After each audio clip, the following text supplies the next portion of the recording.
Last week, the Johnson family decided to get out of the publishing business, and it sold its two magazines, Ebony and Jet, which were considered institutions in the black community for publications, to a so called black owned investment firm. Now, the investment firm says it's going to run Ebony and Jet as it was running before. However, I believe that's a mistake because why would a investment firm want to continue running Ebony and Jet in a way that wasn't functional at all? The way I look at the business model for Ebony and Jet as a publisher myself, it was dysfunctional even as far back as the 1980s. Even back then, when I looked at Ebony and Jet as a teenager in the late 1980s, when I used to buy them, I looked at the content and I said to myself, this content is really outdated and it really does not speak to me. And that is as a black man who was going to high school at the time. Because when I would read your Ebony or your Jet, the content inside of it was extremely shallow. I mean, the reading level on an Ebony or a Jet is at about a third or second grade level. It's nothing challenging or stimulating to the reader. It does not grab them, the articles don't grab them, and it does not appeal to them. For the most part, whenever you read an Ebony or a Jet, it pretty much would focus on these celebrities and their success, or they would show you people's big houses, their big cars, and their clothes. And that's a very, very shallow reading experience compared to other magazines I was reading at the time. Now, when I was a teenager, I would pick up a magazine like a GQ, or as I got older, a Playboy or a Cosmopolitan. I would read their articles, and the content in them was much more mentally stimulating. The articles were a lot more in depth. They went into detail about a subject, and you learned something when you read those magazines. They made you think about what was being produced. However, when you read an Ebony or a Jet, again, you got mostly cars, clothes, celebrities, hair, and maybe a recipe or two for some soul food. And that's just not enough, especially when you consider that the African American audience was becoming more educated and looking for more stimulating content. Now, your Essence, for the most part, in contrast, was giving you somewhat more stimulating content, but your Johnson publications were still on that shallow, dumbed down level when it came down to content. And that was not helping them compete in a world, publishing world, that was slowly changing. Now, back in the 80s, yeah, you could do well by putting a celebrity on the cover, but as the 90s progressed and we got into the 2000s and magazines had to compete with the World Wide Web, the content in your Ebony and your Jet still remained, for the most part, extremely shallow. And the sad part is, when they were making all this celebrity content, we had these websites like your Madame Noir and these other websites out here making the exact same content. So people were getting the same content and they were getting it for free online. So what was their incentive to buy Ebony or Jet? I mean, why should I go and buy a Jet magazine to see which black celebrities are on television when I can just do a Google search and find out who's on television like that? That's why I say that the editors and the owners of Johnson pretty much had lost their vision, lost their perspective, and we're not focusing on adapting their business. And this is a big problem with a lot of black-owned businesses, is that they don't focus on adapting for the next period of the next time, because the publishing market as of today is a completely different world than it was in the 1980s or the 1990s when I first came into it. Because in 2008, the publishing world completely collapsed. I mean, the print and trade publishing worlds completely died. I mean, due to a lot of mismanagement at these trade publishing houses and even some of these magazines. And a lot of people were forced to change their models. I mean, even Playboy was forced to change its model last year when they realized that they could no longer sell nudes to people in magazines because people were getting nude photos practically on Instagram or any other web page for free. So they had to change their content and become a bit more mentally stimulating so that they could get more readers, because they understood, look, this model we have just isn't working. And I look at Ebony and Jet, and they sold it to another company that's going to continue to run it in the exact same way. Well, that's insanity, because that's like pouring money in down the drain. Because what has to change is the content at your Ebony and your Jet.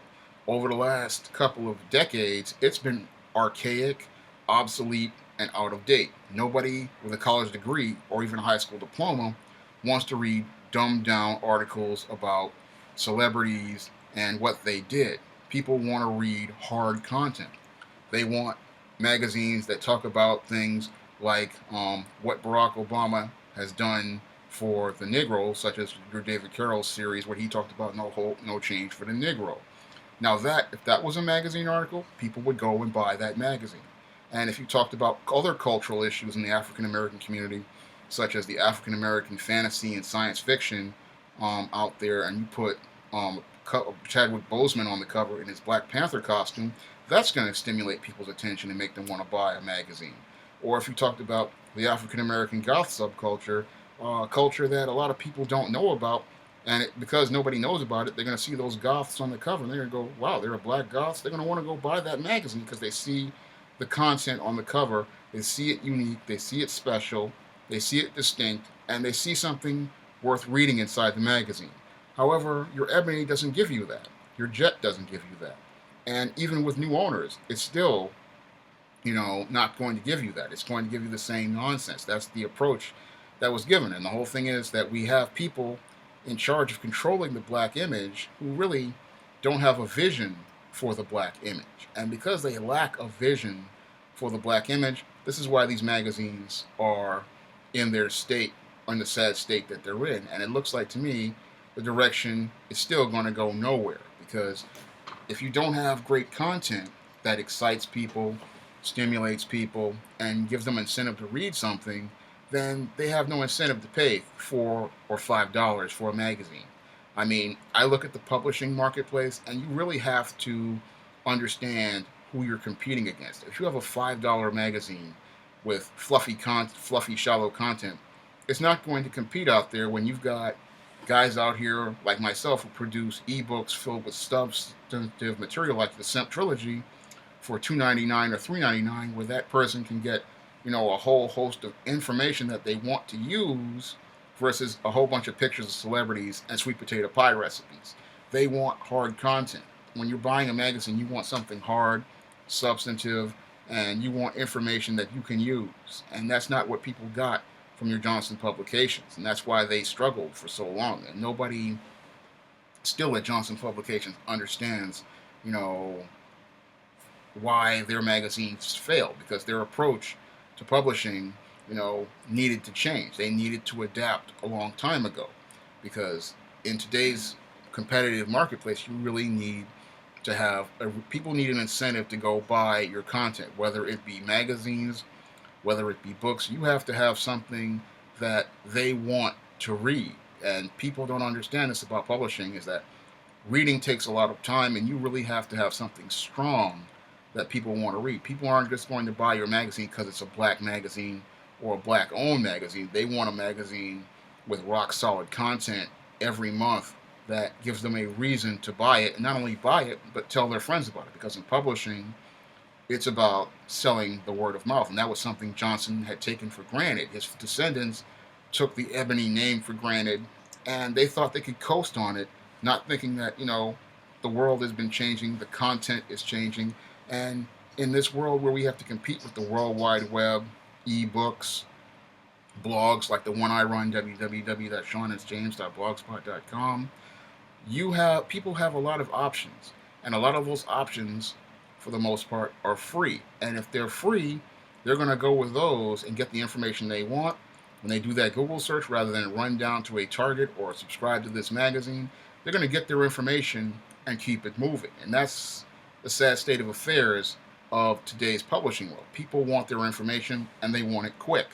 And they not only want it quick, they want well-researched information, well-thought-out information, and that's what's going to make a magazine strong. And the other part that really messed up your Johnson was they never really had a digital marketplace. They started with a Jet magazine digital, but they should have had a digital magazine as far back as 2002 when I first self-published ISIS with a print-on-demand company. That's when they should have been doing, ebooks, because ebooks were out back then. They were in the PDF format, but they were out, and that's when they should have had, one of those out. And when the Kindle came along, they should have been making a deal with Amazon to create, history books using that photo archive. And that would have been a great revenue stream because people would have wanted to buy, books featuring photographs of your Muhammad Ali, your Martin Luther King, your Bill Cosby, and even other photographs of celebrities and other historical moments.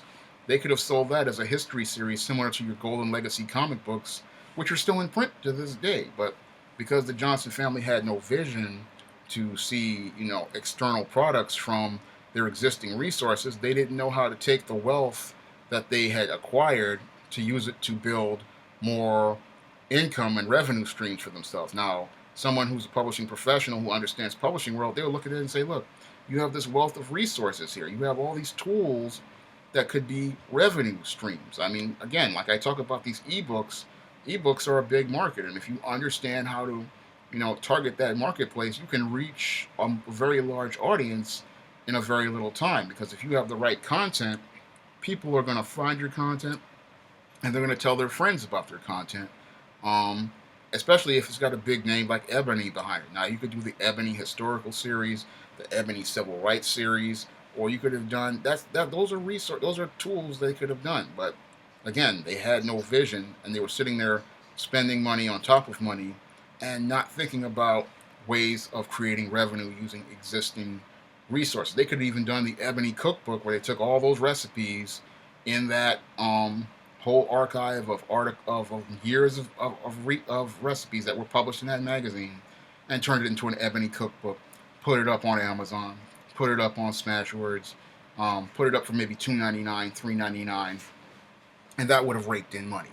And these were all revenue streams that Johnson could have had, but Johnson's family just did not have the vision to see the tools that were in front of them, see the resources in front of them, and use them to make money. And that was really sad, about watching the Johnson publications getting out of the publishing business, watching the Johnson family get out of the publishing business.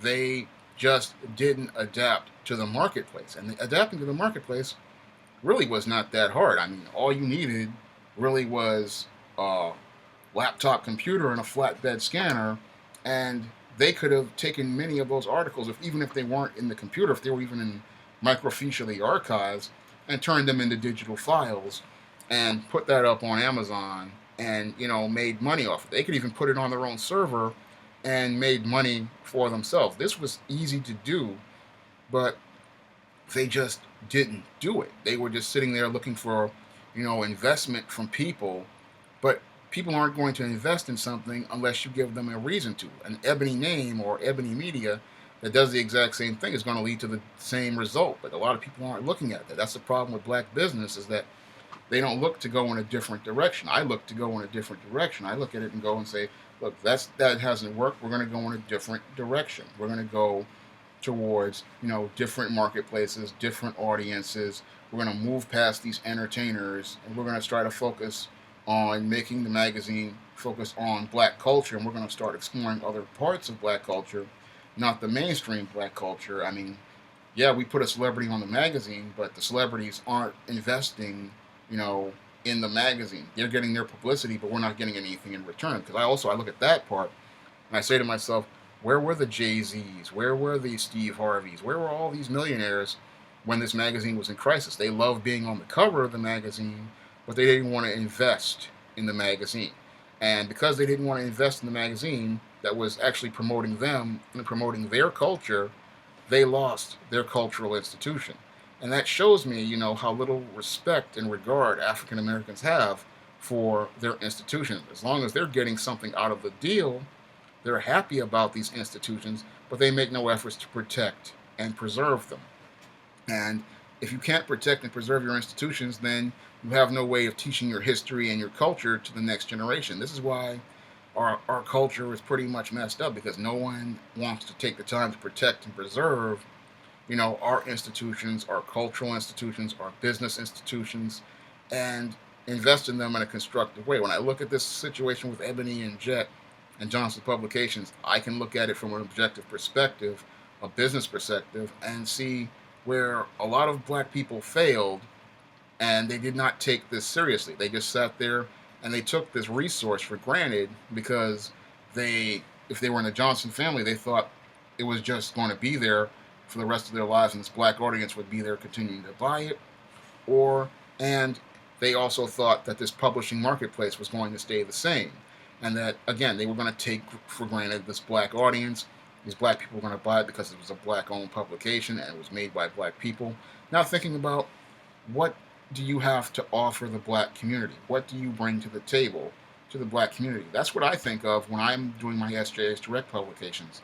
I think about what I'm bringing to the table. I'm trying to diversify the book market, one, by producing titles that other companies don't produce, like African American fantasy, African American science fiction, um, exploring cultures like goth subculture, exploring positive stories of the African American experience. And when I do blogs, I also explore things like your men's issues, another subject that a lot of people don't talk about in the black community because a lot of people sit there and they think black men don't read. But I find an audience, large audience of males, black males who want to read my content.